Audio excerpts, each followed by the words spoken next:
दोस्तों, क्या आपने भी अपने यहाँ पर लौकी की बेल लगा रखी है और इतनी 2-2 फुट लंबी लौकी की हार्वेस्टिंग लगातार ले रहे हैं? अगर नहीं ले पा रहे हैं तो मेरा ये आज का वीडियो आपके लिए काफ़ी ज़्यादा फायदेमंद साबित होने वाला है। हेलो दोस्तों, नमस्कार और मेरी यूट्यूब फैमिली को ढेर सारा प्यार। सामने जो आप बेल देख रहे हैं ये लौकी की बेल है और आप देख सकते हैं इसके अंदर पूर्ण रूप से 2-2 फीट लंबी लौकियाँ और पूरी हेल्दी लौकियाँ दोस्तों इस पर लगी हुई है। मेरा मानना यह है कि हमें अपने किचन के लिए सब्जियाँ खुद उगानी चाहिए होती हैं, क्योंकि जो मार्केट के अंदर सब्जियाँ आती है, इस तरह बेल वर्गीय जितनी भी सब्जियाँ होती है उनकी साइज़ को इंक्रीज करने के लिए और उनमें चमक लाने के लिए काफ़ी तरह के रसायनों का इस्तेमाल आजकल किया जाता है। तो उन रसायनों के दुष्प्रभाव से बचने के लिए हमें अपनी सब्जियाँ खुद उगानी चाहिए होती है। मेरे पास लौकी की एक किस्म नहीं है, आप देख सकते हैं कि ये गोल लौकी लगी हुई है, जो कि पूर्ण रूप से हेल्दी है, स्वस्थ है और बहुत ही अच्छा उत्पादन मुझे कंटिन्यू रूप से हर तरफ से दोस्तों मिले जा रहा है। जिन्होंने भी अपने यहाँ पर लौकी की बेल लगा रखी है, तो उनको काफ़ी तरह की समस्याओं का सामना करना पड़ता है, जिसमें प्रमुख समस्या क्या हो जाती है कि लौकी की बेल की ग्रोथ रुक जाती है, आगे नहीं बढ़ पाती है। दूसरी क्या समस्या आती है कि बेल जब आगे बढ़ना शुरू होती है तो क्या उसमें फूल आने की समस्या हो जाती है। मेल और फीमेल फूल की क्वांटिटी बराबर नहीं होती, इक्वल नहीं होती। किसी में मेल फूल आए जाते हैं तो किसी में फीमेल फूल आए जाते हैं। थर्ड समस्या क्या होती है कि जब फल अपना आकार लेना शुरू करता है तो उस वक्त क्या होता है कि वो काला पीला होकर सड़कर गिरना शुरू कर हो जाता है। वो अपने साइज को बिल्कुल भी इंक्रीज नहीं कर पाता है। लेकिन इसको उलट आप देख सकते हैं, मेरे यहाँ पर जो लौकी की बेल है उसमें सैकड़ों की तादाद में दोस्तों आपको लौकी लगी हुई दिखाई दे रही है कि सभी ने अपना साइज को इंक्रीज किया हुआ है। आज की वीडियो में दोस्तों मैं लौकी की बेल के लिए एक बेस्ट फर्टिलाइजर तो बताऊंगा ही आपको, इसके साथ साथ लौकी की बेल के लिए कुछ जरूरी खाद टिप्स होती है वह भी साझा करूंगा, ताकि आप लोग भी इतना अच्छा उत्पादन कंटिन्यू रूप से अपनी बेल से वहां ले सके। तो जुड़े रहेगा दोस्तों, वीडियो पूरी जानकारी से युक्त है। मैं हूं मनदीप और आप देख रहे हैं organic kitchen garden on terrace. मेरे यूट्यूब चैनल पर आपका हार्दिक अभिनंदन है और उम्मीद करता हूं जो वीडियो बना रहा हूं आपको काफी पसंद आ रहा होंगे। तो वीडियो को लाइक करें, ज्यादा ज्यादा शेयर करें और कमेंट करते हैं। जो मेरे नए व्यूवर्स है, फर्स्ट टाइम मुझे वॉच कर रहे हो तो सब्सक्राइब कर ही लें, क्योंकि आप देख रहे हैं गार्डनिंग का एक विश्वसनीय channel organic kitchen garden on terrace. इतने अच्छे रुख में दोस्तों लौकी का उत्पादन लेने के लिए हमें कुछ समय पीछे चलना होगा, जब हम सीड्स को जर्मिनेट कर लेते हैं। सीड्स को जर्मिनेट करने के काफी कुछ मेथड होते हैं। आप किसी भी मेथड से सीड्स को जर्मिनेट करें, लेकिन एक चीज जो है आपको कॉमन करने की रिक्वायरमेंट रहती है, वह क्या रहती है? बेस्ट सोइल मिक्सचर रेसिपी को अख्तियार करना। यहाँ पर मैं क्या करता हूँ, जो पुरानी मिट्टी होती है उसको मैं फुली रिचार्ज करता हूँ। कैसे करता हूँ दोस्तों?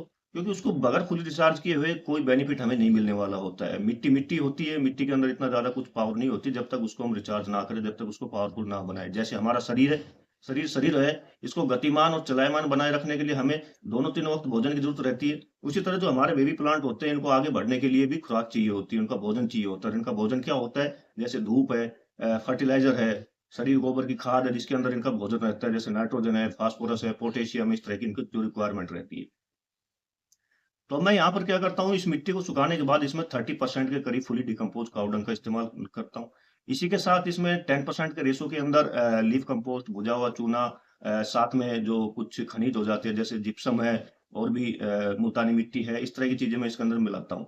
फुली डिकम्पोज काउ डंग हम क्यों मिलाते हैं? क्योंकि इसके अंदर अच्छी मात्रा में फास्फोरस होता है, पोटेशियम होता है और नाइट्रोजन होता है। इसके अलावा सूक्ष्म मात्रा में मैग्नीशियम होता है, जस्ता, तांबा, इस तरह की आयरन, काफी तरह की चीजें होती है जो हमारे प्लांट की ग्रोथ के लिए बहुत ज्यादा रिक्वायरमेंट रहती है।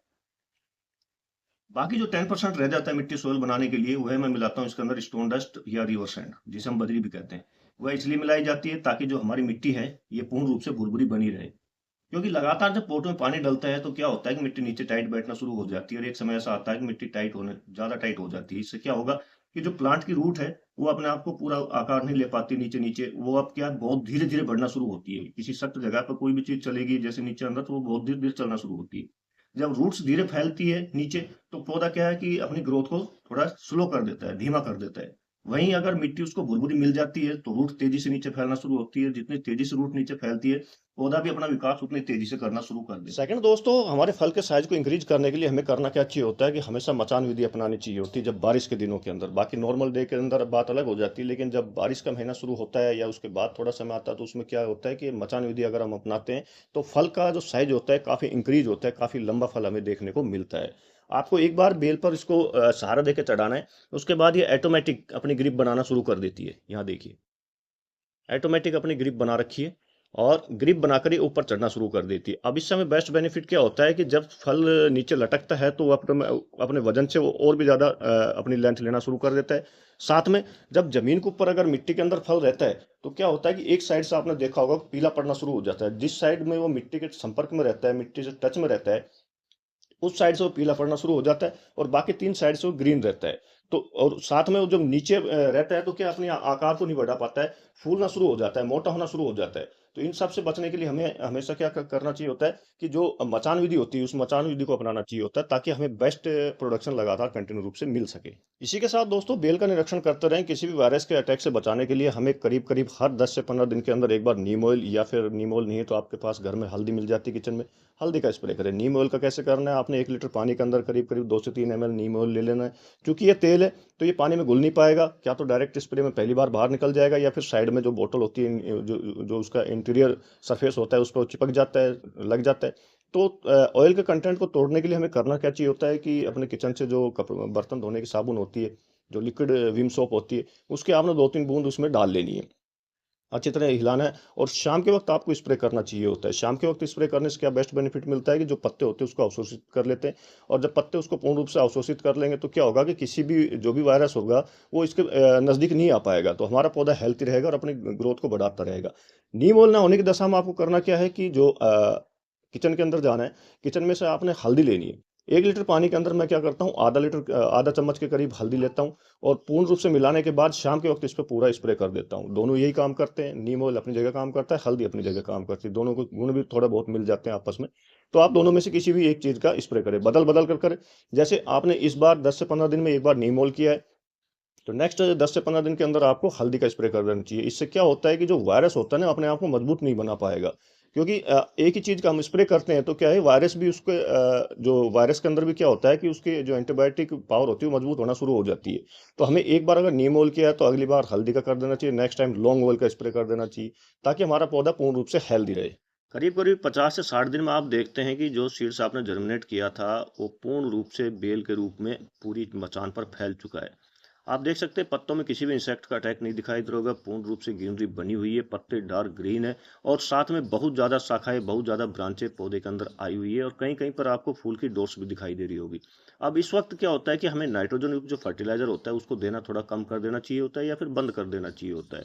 इसी के साथ हमें पोटेशियम, फास्फोरस, मैग्नीशियम युक्त जो फर्टिलाइजर होता है उसको प्रोवाइड कराना चाहिए होता है, जैसा कि मैं अब कर रहा हूँ। यह जो दोस्तों जो आप मेरे हाथ में देख रहे हैं, इसके अंदर काफी अच्छी मात्रा में तो मैग्नीशियम हो जाता है, कैल्शियम मिलता है हमारे प्लांट को, फास्फोरस मिलता है, पोटेशियम मिलता है, इसी के साथ सूक्ष्म मात्रा में नाइट्रोजन भी मिल जाता है, साथ में सल्फर जैसे माइक्रो न्यूट्रिएंट्स होते हैं वह भी दोस्तों मिलना शुरू हो जाते हैं, जो कि हमारे पौधों की वृद्धि तो के लिए जरूरी होते होते हैं, साथ में पौधे के अंदर ज्यादा फल फूल लाने की क्षमता को भी दिखाते हैं। यह क्या काम करता है, धीरे धीरे मिट्टी के अंदर मिलता है तो पोषक तत्वों को छोड़ता रहता है, जिससे मिट्टी की उर्वरता बढ़ती है, मिट्टी हेल्दी बनती है, मिट्टी का स्वास्थ्य बढ़िया रहता है। साथ में यह कीट और रोगनाशक भी होता है। इसमें मौजूद जो नेचुरल प्राकृतिक जो गुण होता है लिमोनाइड, ये मिट्टी में मौजूद काफी तरह के जो हानिकारक कीड़े होते हैं उनको खत्म करता है, दीमक को लगने नहीं देता, चींटियों को पास आने नहीं देता। साथ ही पौधे के अंदर आपने देखा होगा कभी कभी पौधा अपने ग्रोथ को रोक देता है। कारण क्या होता है कि पौधे की जो रूट्स होती है, रूट्स के अंदर गोल गोल गांठें बनना शुरू हो जाती है नीचे मिट्टी के अंदर। उसे हम क्या कहते हैं, नोमाटोइड्स कहते हैं। ये क्या काम करती है कि जब हम कोई भी फर्टिलाइजर डालते हैं तो क्या करेगा कि वो खुद अवशोषित करना शुरू कर देगा, ऊपर प्लांट की तरफ नहीं जाने देगा। तो इससे क्या होता है कि प्लांट की ग्रोथ रुक जाती है। तो यह भी दोस्तों ये नहीं होने देता। साथ ही किसी तरह की फंगस फफूंदी जो लगने की संभावना रहती है मिट्टी के अंदर, जब जड़ रहती है, रूट्स रहती है, तो उनको भी नहीं होने देता। रूट्स को बिल्कुल हेल्दी रखता है, व्हाइट कलर की रूट्स को रखता है। इसी के साथ यह क्या काम करेगा कि गर्मी में जब इसका इस्तेमाल करते हैं तो मिट्टी का जो तापमान टेम्परेचर होता है उसको ठंडा रखता है। साथ ही ये केमिकल फ्री होने के कारण क्या गार्डनिंग के लिए बहुत ही ज्यादा बेस्ट होता है। एक्चुअली दोस्तों यह है नीम खली, मार्केट में आसानी से अवेलेबल हो जाती है, और एक तरह से जो रासायनिक चीजें होती है उनका बहुत ही बढ़िया विकल्प होता है हमारे प्लांट के अंदर अप्लाई करने के लिए। इसी के साथ एक चीज और मैं डालने वाला हूँ दोस्तों। दूसरी जो चीज मैं मिलाने वाला हूँ दोस्तों, देखिए ब्लैक कलर की आपको दिखाई दे रही होगी, इसके अंदर भी काफी अच्छी मात्रा में मैग्नीशियम होता है, फास्फोरस होता है, पोटेशियम होता है, साथ में इसके अंदर क्या मिलता है, नाइट्रोजन की भी सूक्ष्म मात्रा मिल जाती है, जो कि हमारे प्लांट के लिए ग्रोथ के लिए बहुत ज्यादा जरूरी होती है, पत्तों की ग्रीनरी के लिए बहुत जरूरी होता है। यह मिट्टी की जो टेक्सचर होता है उसको बहुत अच्छा बनाती है, साथ में जो पानी की जल निकासी की संरचना को बेहतर बनाती है। नाइट्रोजन की अधिकता क्या होता है, पौधे घने गहरे और स्वस्थ होते हैं, पत्तियां ज्यादा गहरी होती है। साथ में जो फास्फोरस, मैग्नीशियम और पोटेशियम होता है जो इसके अंदर भी है और जो इसके अंदर भी, दोनों के अंदर है, तो इन दोनों की मात्रा जब हमारे प्लांट को मिलना शुरू हो जाती है तो ज्यादा फूल आते हैं, ज्यादा फल आते हैं। साथ में ये क्या काम करती है कि मिट्टी में लंबे समय तक नमी बना के रखती है, जिससे क्या होता है कि पौधों को लगातार बार बार गमलों में पानी देने की रिक्वायरमेंट नहीं रहती। इसी के साथ इसमें मौजूद एक टैनिक एसिड होता है, जो कि प्राकृतिक कीटनाशक का काम करता है, खरपतवार को रोकता है, साथ में जो चींटियां होती है, दीमक होती है, इन तरह की जो चीजों को भी प्लांट में लगने से रोकता है। यह है दोस्तों इस्तेमाल की हुई चाय पत्ती। जब हम चाय घर में चाय बनाते हैं तो क्या काम करते हैं, चाय पत्ती को फेंक देते हैं। मैं फेंकता नहीं हूँ बिल्कुल भी, चाय पत्ती का स्टोर कर लेता हूँ। इसको बनाया कैसे जाता है इसके लिए वीडियो चैनल पर अपलोड है, लेकिन एक बार मैं आपको मौखिक तौर पर बता देता हूँ। इसको हम पूर्ण रूप से सुखा लेते हैं। सुखाने से पहले क्या काम करते हैं, इसको धोते हैं ताकि इसके अंदर से दूध और जो चीनी का अवशेष होते हैं वो निकल जाए। जब ये पूर्ण रूप से सूख जाती है तो सूख कर इसको दो तरह का फर्टिलाइजर बनाते हैं, एक तो लिक्विड फॉर्म बनाते हैं कि पाउडर फॉर्म में बनाते हैं, जो कि आपके सामने है। अब इसकी मात्रा कैसे लेनी है दोस्तों, ये देखिए आप। अब करीब करीब 2 चम्मच के करीब मैं लूंगा दोस्तों, या नीम खली। एक जो हम 18x18 के जो ग्रो बैग होता है उसके अंदर हम अप्लाई करते हैं इसको, तो 2 चम्मच के करीब मैं लेता हूँ नीम खली। ये करीब करीब हो जाती है 25 से लेकर 30-40 ग्राम के करीब हो जाती है। और इसी में लूंगा आधा चम्मच के करीब ये चाय पत्ती। इन दोनों को हमने अच्छी तरह से मिला लेना है दोस्तों। अब इसको मिलाने से पहले दोस्तों हमें क्या है, फिर जो मिट्टी उसकी हल्की हल्की गुड़ाई कर लेनी चाहिए होती है। गुड़ाई करने के बाद हमें इसको डालना है, प्लांट के चारों तरफ हमने इसको अप्लाई कर देना है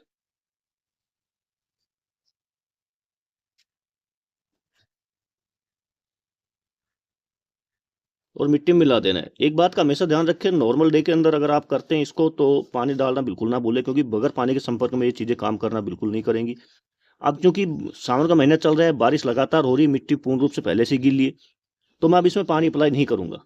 इन दोनों के इस्तेमाल से करीब करीब 15 से 20 दिन में आपको कुछ इस तरह का रिजल्ट दिखाई देने लगेगा। आपका पौधा पूर्ण रूप से फूलों से भर चुका होगा। मेल फूल भी होंगे, फीमेल फूल भी होते हैं। इस वक्त आपके यहाँ पर जो नेचुरल पोलिनेटर होते हैं जैसे तितली, भौरा, मधुमक्खी, इनका आना जरूरी होता है। अगर वो नहीं आते तो आपको फिर आर्टिफिशियल पोलिनेशन कराना चाहिए होता है।